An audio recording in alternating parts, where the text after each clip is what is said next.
Foreign language. Second language sama foreign language. Terus Ada apa hubungannya? Ya, terus gimana sama language learning itu? Mempelajari bahasa.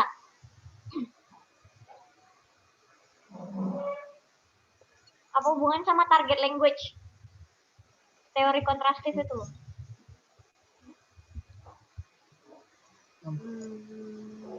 Mempelajari perbedaan.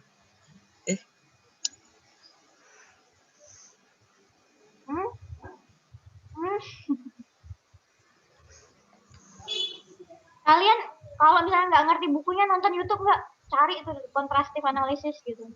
Mungkin ada yang jelasin. Nonton nggak? Cari di YouTube. Baca aja. Yes, Udah nggak ngerti. Cari di YouTube enggak. Kalau misalnya ini saya kasih juga solusi sama kalian. Kalau misalnya nggak ngerti misalnya kalian baca, cari di YouTube omnya apa. Ya. Kontrastif analisis banyak sekali di YouTube. Jadi kontrastif analisis itu kan kita belajar second language acquisition adalah kita mempelajari teori-teori bagaimana language itu dipelajari gitu ya. Ya. Tapi bagaimana dia bisa sampai acquire kayak gitu. Second language tapi di acquire. Itu teori. Itu intinya ya. Second language kan notabene-nya seharusnya dipelajari gitu ya. Di sini gimana sampai di acquire itu di pertemuan pertama sudah saya kupas semua. Possession sama learning itu apa bedanya, second sama first itu apa, gimana cara mengartikannya gitu ya selama satu semester ini. Nah, kita ke kontrastif analisis teori pertama kali ya. Di situ judulnya bukan kontrastif analisis tapi seluruh bacaan di bab kedua itu membicarakan tentang kontrastif analisis. Judulnya apa di bab kedua itu? The role of first language. Karena ilmuwan-ilmuwan pertama kali believe that, they find that gitu ya. Terjadi transfer ketika kita mempelajari target language apapun itu. Saya ganti jadi second language itu jadi istilah target language ya. Apapun itu target language itu ketika mempelajari target language terjadi transfer. Mereka berteori seperti itu dari first language. Makanya ada pengaruh bermacam-macam gitu ya. Maksudnya ada pengaruh-pengaruh di situ di mana nih namanya? Di target language-nya. Pengaruhnya banyak sekali. Tapi belum ditemukan itu ya. Jadi pokoknya ilmuwan itu berteori bahwa target language ketika mempelajari target language ada terjadi transfer dari first language mereka. Oke. Di buku kalian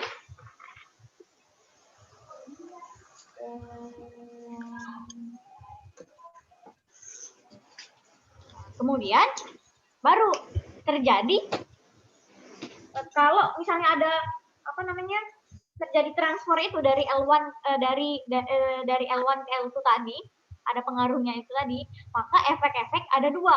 Ada efek negatif, ada efek positif. Efek positifnya mungkin mempermudah kan kita. Kita cenderung menyamain. Itu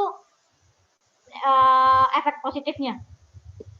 Dan itu mempermudah jelas dalam mempelajari. Nah, tapi ketika ada negatif efek,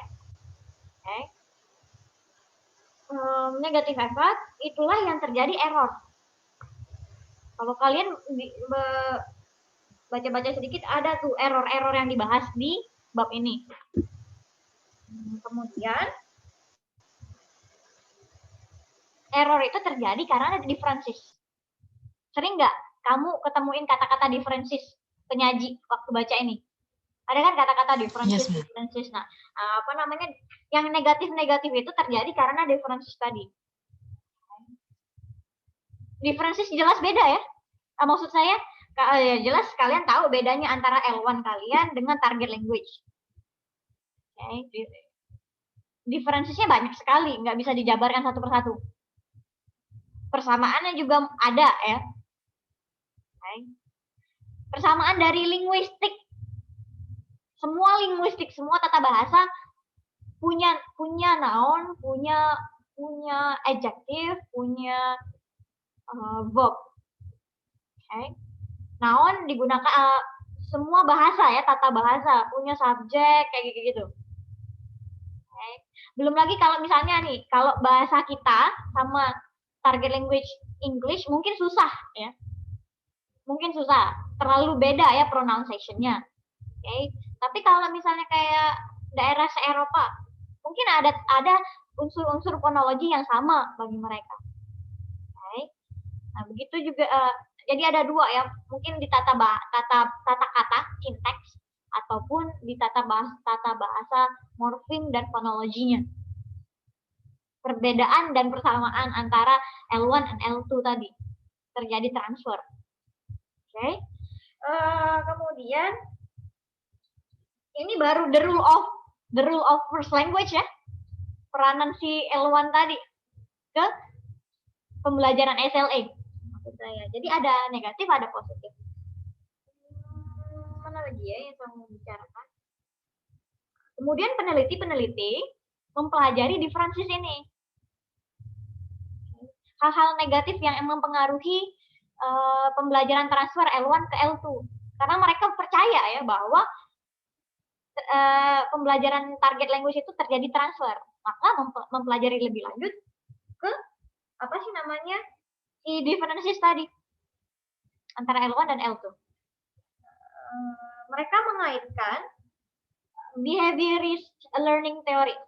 Behaviorist itu B.F. Skinner. Udah tahu kalian itu apa?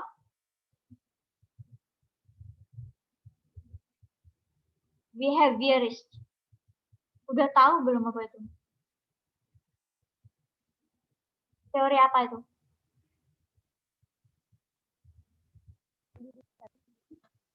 Ada yang tahu? Ada yang tahu? Yakin benar? Sekali lagi saya tanya ya, kalau nggak jawab berarti nggak tahu semua ya. Ada yang tahu behaviorist theory itu apa dan bagaimana bunyinya? Ada di ini, Miss. Di apa namanya? MK Psikologi Pendidikan. Apa itu? Jelaskan dulu. Di ini. Bisa jelaskan? Behaviorisme merupakan salah satu pendekatan untuk memahami perilaku individu. Gimana? Si As. Di ini, Miss. Di buku Psikologi Pendidikan. Enggak, menurut kamu yang kamu baca gimana? Menurut berarti peristiwa belajar itu mempengaruhi perilaku yang belajar learnernya. Apanya? Behaviornya. Behavior itu apa? Kebiasaan. Kebiasaan. Okay. Jadi kebiasaan mempengaruhi? Kebiasaan mempengaruhi cara belajar. Cara belajar itu adalah kebiasaan, itu teorinya. Iya. Jadi kebiasaan itu adalah cara belajar kalian. Itu behaviorist teori. Apa yang terkenal? 3 hal yang terkenal dari B.F. Skinner.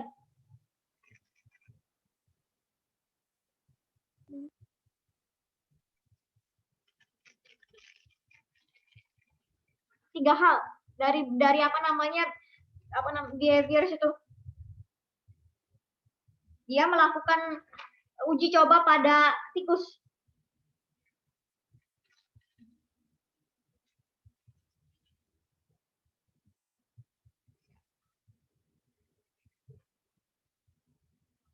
Dia melakukan percobaan pada tikus. Ada 3 hal. 5 malah. 3 hal utama adalah ada yang tahu? Irrespective. 3 hal utama itu apa? Observable. 3 hal utama itu adalah stimulus, respon, kemudian jadi habit. Stimulus apa? Stimulus maksudnya adalah yang diberikan. Okay. Yang diberikan itu apapun. Misalnya, nah, B.F. Skinner melakukan percobaan pada tikus. Tikus kan ada roda itu kan, hamster ya Pak ya? Hamster itu kan ada roda yang berkeliling-keliling itu ya. Kalau dia dikasih makan, oke, pakai roda itu enggak ya? Saya lupa. Pokoknya dia dikasih makan, makan itu adalah stimulus. Okay. Apakah dia mengejar? Responnya berarti mengejar ketika diberikan makan. Makanan itulah yang berupa stimulus. Responnya mana? Yang dia ngejar itu. Okay. Kemudian berulang-ulang dikasih makan, ngejar, dikasih makan, ngejar, maka dia jadi habit. Okay. Tapi 3 hal itu dipengaruhi oleh 2 hal. Okay. 2 hal itu adalah reinforcement sama imitation. Imitation adalah sama persis. Mengcopy stimulus. Sama persis ya. Imitation itu mengimitasi. Oke. Okay? Yeah. Jadi dia tahu nih, stimulus yang dia dapat adalah dia tahu kalau dia berlari maka akan dapat makanan. Oke. Okay? Maka diulang-ulangnya terjadi imitasi. Diulang terus. Maka itu akan jadi kebiasaan. Yang faktor kedua adalah reinforcement. Reinforcement ini adalah kayak berupa reward. Rewardnya apa dari si ini tadi? Si tikus tadi. Makanan. Kenyang. Kalau dia kayak kenyangnya tadi.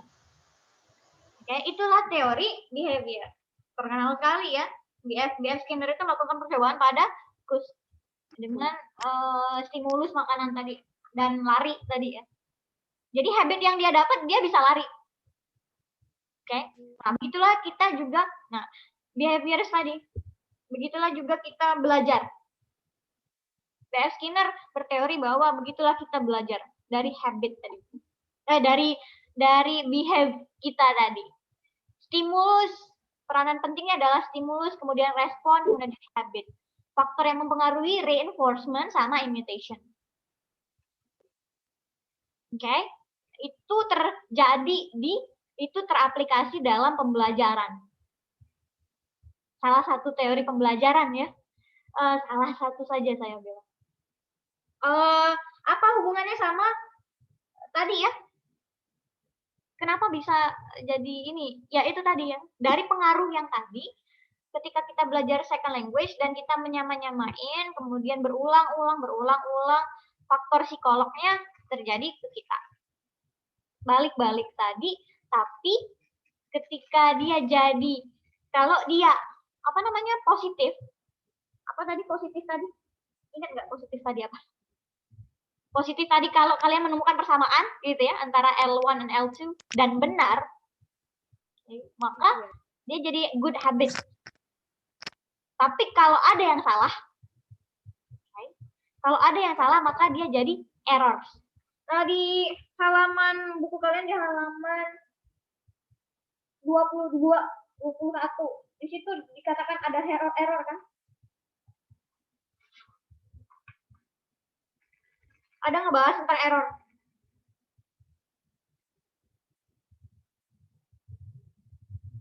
Ada 2 pendapat tentang error. 1, error terjadi, error yang ke second language ya, bukan ke pembelajaran secara menyeluruh. Ada 2 pendapat tentang error. Yang pertama,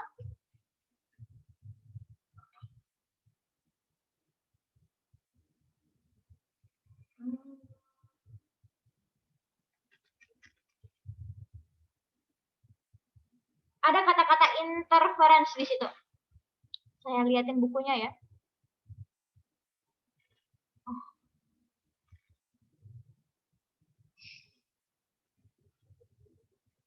Ada kata-kata interference di situ. Interference berarti apa? Gangguan. Ketika kalian mempelajari L2, maksudnya target language, ada kontribusi dari L1 yang salah. nggak bisa dipakai. Ini apa nih?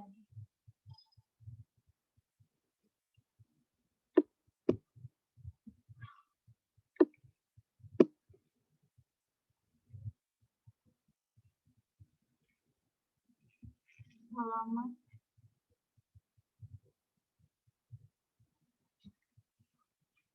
27.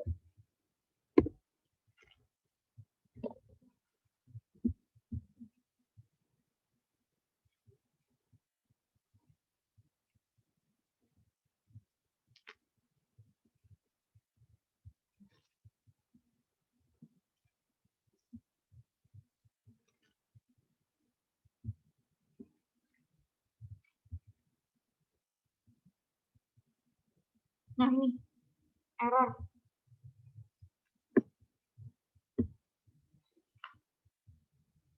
Mana ya? Kok nggak ada?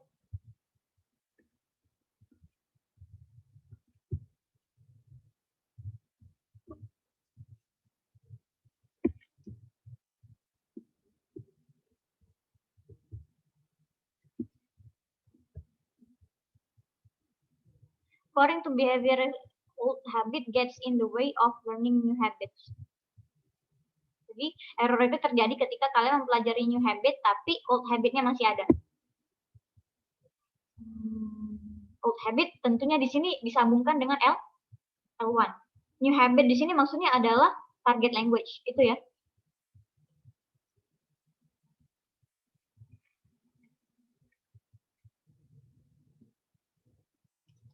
Interference was the result of what was called proactive habitation. Maksudnya adalah interference di sini gangguan.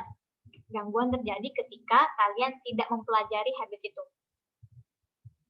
Ada L2. Maksudnya apa itu ya?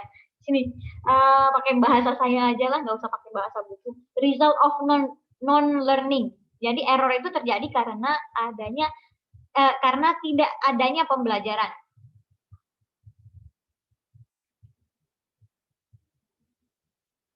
Contohnya itu di paragraf di sini.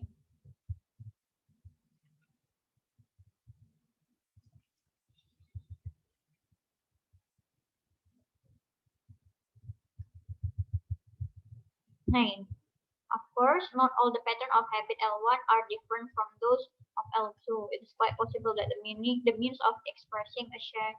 Ini contohnya ya. Jadi saya bilang tadi error terjadi dalam pembelajaran bahasa mungkin ada dua kemungkinan terjadinya error. Yang pertama, karena tidak dipelajarinya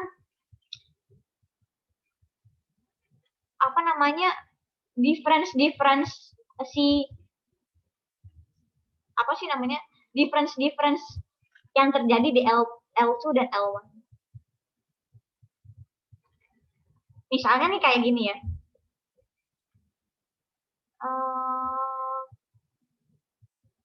Kita tahu bahwa bahasa Indonesia adjektif itu datang duluan kan? Maksudnya noun itu datang duluan. Gadis cantik, baru adjektifnya. Polanya kita tahu bahwa adjektif dan noun berdampingan. Itu polanya ya. Okay. Seluruh bahasa kemungkinan ada seperti itu. Dan kita menyamakan. Kita tahu bahasa Inggris cantik itu beautiful. Gadis itu girl. Terus kita sama-samain. Okay. Girl beautiful. Itu maka itu terjadi error kan? Error itu terjadi karena yang pertama adalah tidak kita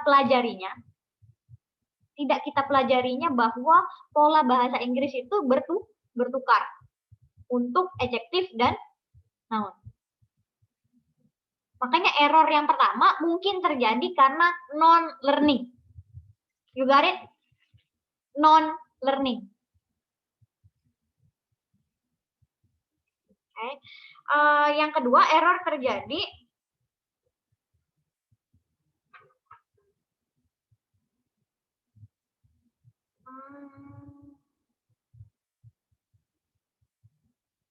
First language into the second language.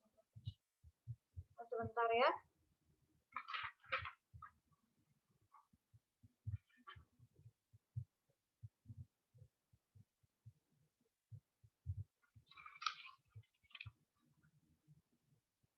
Oh enggak, cuma satu itu.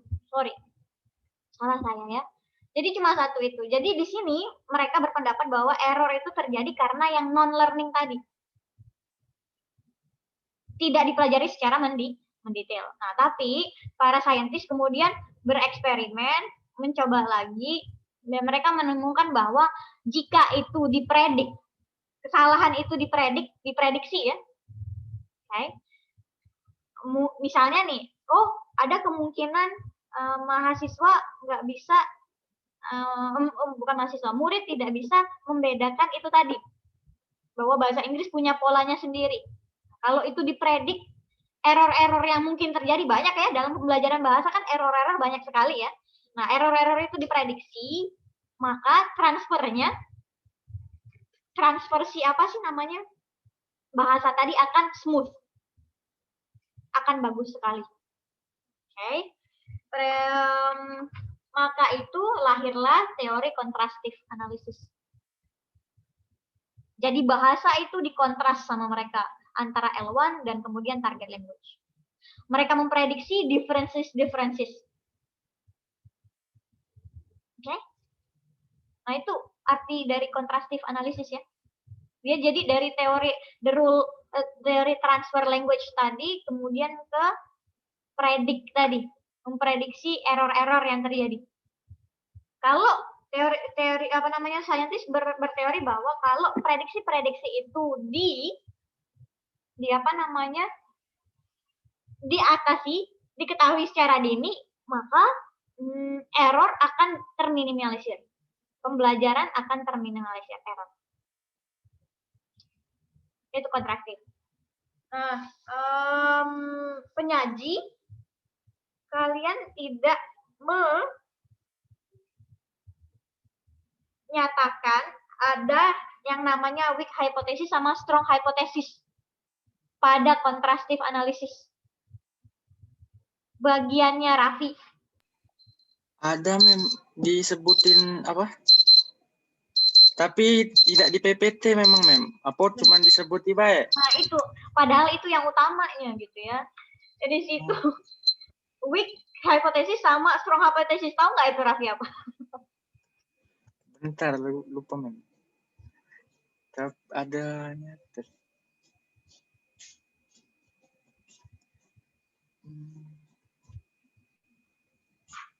Kalau bukan Raffi, Farah deh. Baca nggak itu? Enggak ya? Bagian Raffi gitu ya. Baca nih sedikit. Oh, baca. Apa itu, Farah? Weak hypothesisnya kontrastif analisis sama strong hypothesisnya kontrastif analisis. Kalau strongnya itu di error-nya itu produced by L2 could not be traced to L1. Apa gimana? Traced. Could not be traced. Yang lain sambil ya, nyambil bikin pertanyaan di e-learning. Maksud saya. Setelah saya menjelaskan tentang ini, tentang kontrastif secara general, saya akan ke pertanyaan.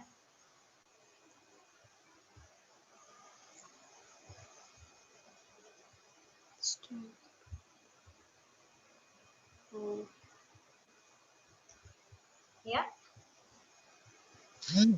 Yang lain deh, Kak, bukan penyaji, baca nggak? Kalau misalnya baca, boleh silahkan berkomentar. Apa itu?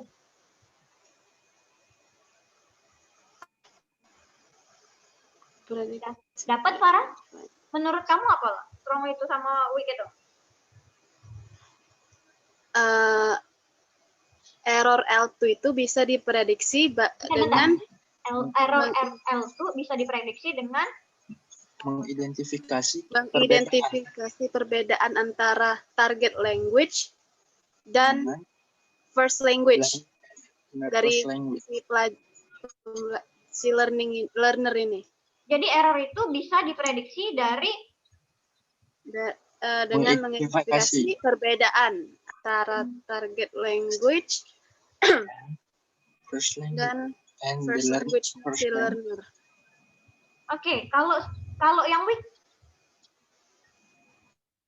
Kalau language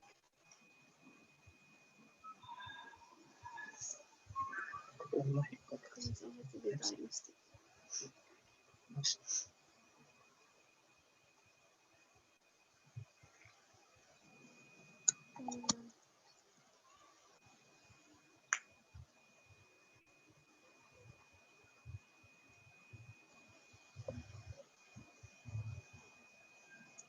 ya.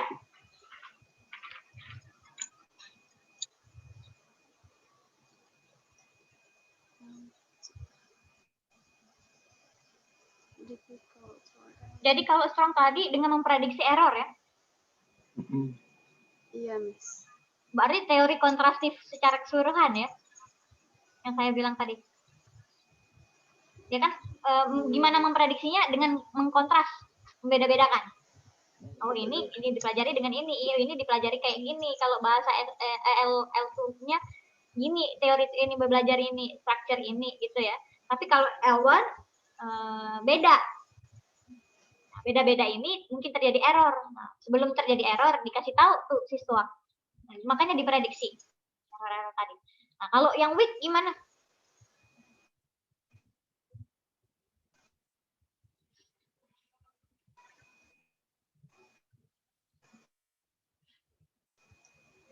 Kalau di sini katanya claims only to be diagnostic, Miss. Claim? Claims only to be diagnostic.